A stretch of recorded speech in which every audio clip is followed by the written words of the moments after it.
after discussing theoretical part of power series solution method, let us solve examples from exercise. Question is, find power series solution of the form summation a n x power n for the following differential equations.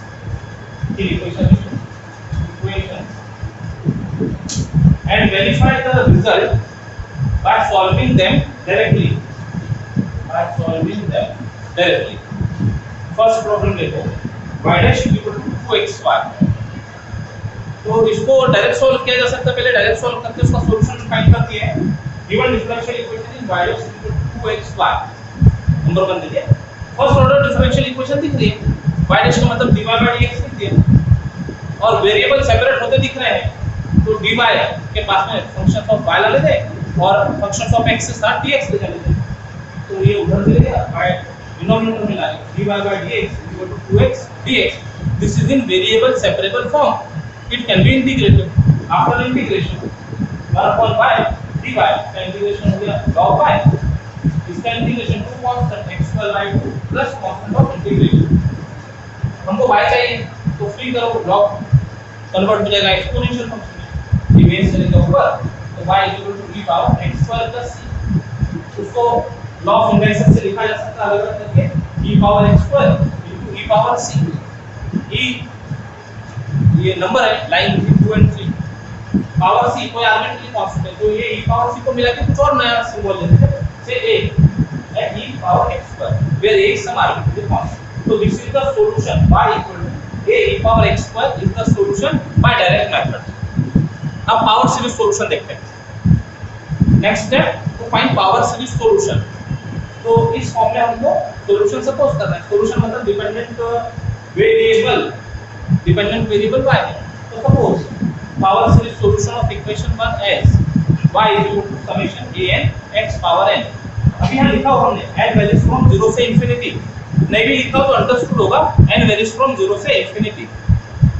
इसको expand करते हैं n equal to 0 1 2 3 2 करते हुए तो series दिखेंगी a0 plus a1x plus a2x1 plus a3x power 3 plus a4x power 2 plus a5x power 5. ऐसी जितनी term लिखने की इच्छा उतना लिख लेना. जनरल टर्म लिख देते anx power n plus dot dot. Infinite series है तो ये भूलना नहीं प्लस डॉट डॉट. और इनके बीच में भी काफी टर्म्स है तो यहां पर भी गैप लिखने देना, यहां पर भी गैप लिखने देना. तो इनफाइनाइट सीरीज होगी. अब इक्वेशन में डेरिवेटिव की जरूरत है y dash and you know that series can be differentiated term by term. तो उसको डिफरेंशिएट कर देते with respect to x term by term.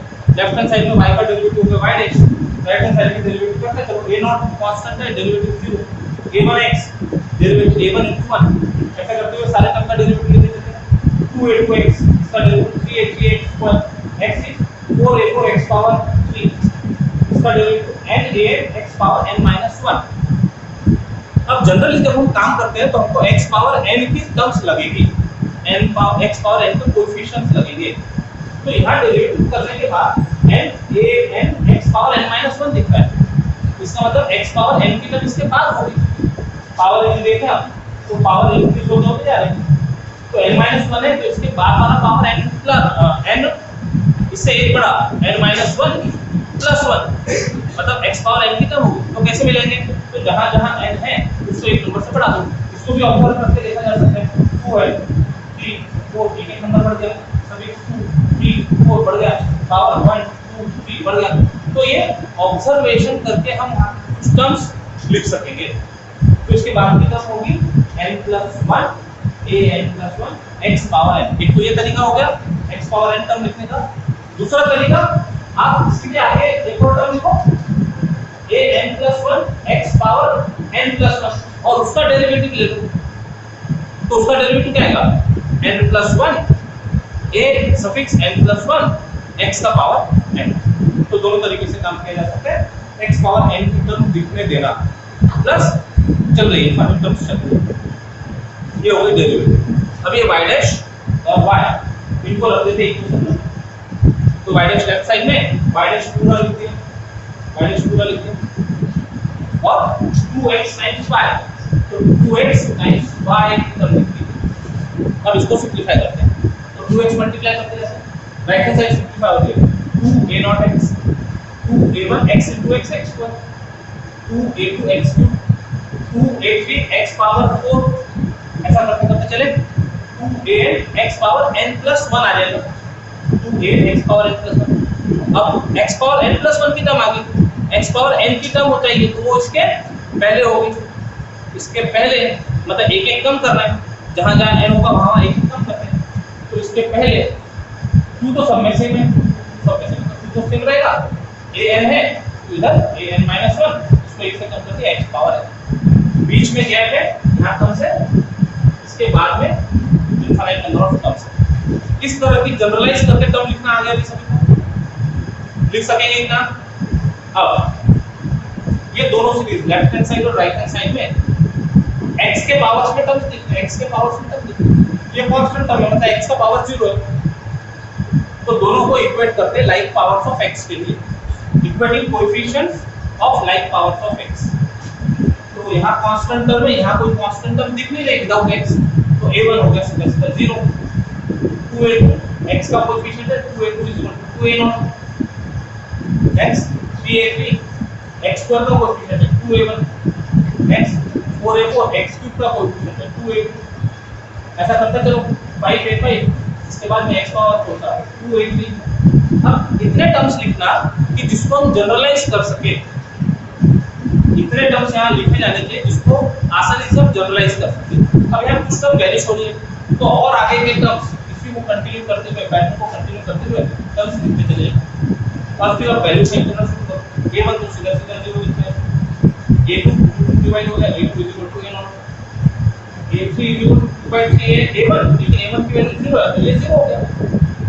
a4 1/2 a2 a2 की वैल्यू 5 क्यों है a0 a2 की जगह तो हाफ a0 आ गया a5 2/5 a3 a3 की वैल्यू 0 आई है a5 0 हो गया तो ऐसा ही आप ऑब्जर्व करें तो ऑब्जर्व करते समय समझ में आ रहा है कि सारे ऑड सफिक्स वाले कोएफिशिएंट 0 होते जा रहे हैं अब इसको जनरलाइज करने के लिए कुछ एक्स्ट्रा टर्म लिखने की जरूरत पड़ेगी वो सब एक्स्ट्रा टर्म लिखकर जब आप देखेंगे a6 2/6 a4 2/6 मतलब 1/3 a4 a4 की वैल्यू आई है 1/2 a0 रख दो वहां तो ये हो गया 1/3 into 2 यानी 3 फैक्टोरियल बोल सकते हो उसको 1/3 फैक्टोरियल a0 फिर a7 को इक्वेट किया तो a5 के टर्म में आ रहा है a5 0 है तो 0 हो गया a7 a8 1/4 a6 1/4 a6 की वैल्यू है 1/3 into 1/2 a0 इसको यदि देखा तो 1/4 फैक्टोरियल a0 आ गया इसके बाद में भी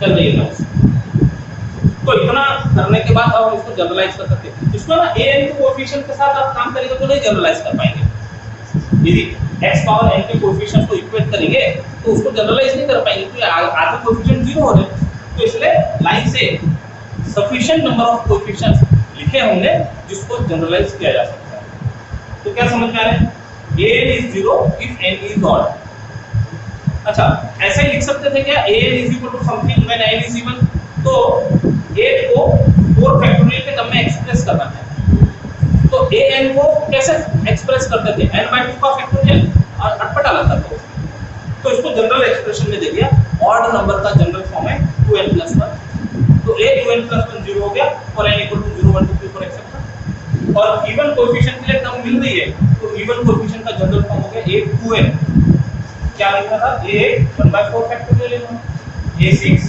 1/3 फैक्टोरियल a0 तो a 2n को लिखा जा सकता है 1/n factorial a0 for n value from 1 to 3 etc अब हमारे पास सारे कोएफिशिएंट्स मिल गए अब ये कोएफिशिएंट को हम हमारी पावर सीरीज जिसको नंबर 2 दिया है उसमें रख सकते हैं रख दो value substituting values in 2 we get line से रखते जाना a0 a1 a2 a3 a4 a5 a6 a7 a8 and 4 odd term सारे वैनिश हो गए अब बचे जो टर्म है सभी में a0 दिख रहा है a0 कॉमन ले लिए a0 कॉमन ले लिया बचा 1 x² upon 1 factorial x power 4 upon 2 factorial x power 6 upon 3 factorial x power 8 upon 2 factorial अब ये जो एक्सप्रेशन है मिलता जुलता दिख रहा है एक्सपोनेंशियल फंक्शन से लेकिन एक्सपोनेंशियल फंक्शन में x का जो पावर होता है वही डिनोमिनेटर में फैक्टोरियल नंबर होल करेगा तो यहाँ तो सब गड़बड़ दिख रही है, 2 है 1 फैक्टोरियल, 4 है 2 फैक्टोरियल, 6 है 3 फैक्टोरियल।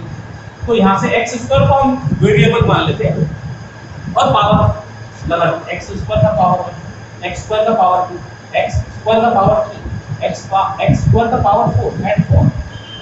तो अब सब कुछ मैच होके दिख रहा है कि थोड़ी देर में हम x स्क्वायर को t मान ले तो this is expression for e power t।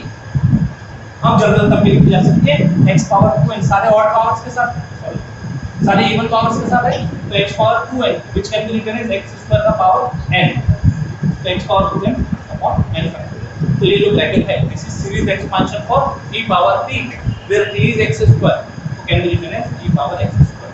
a not is arbitrary constant, अब ये मिला नहीं हमको, a नॉट कोई भी नंबर हो सकता था, तो a not is arbitrary constant. तो ये सॉल्यूशन आया पावर सीरीज मेथड से, वो सॉल्यूशन था डायरेक्ट मेथड से, दोनों मैच हो रहे। तो लास्ट में सेंटेंस मेंशन कर दो, solution obtained by power series method is same as solution obtained by direct method.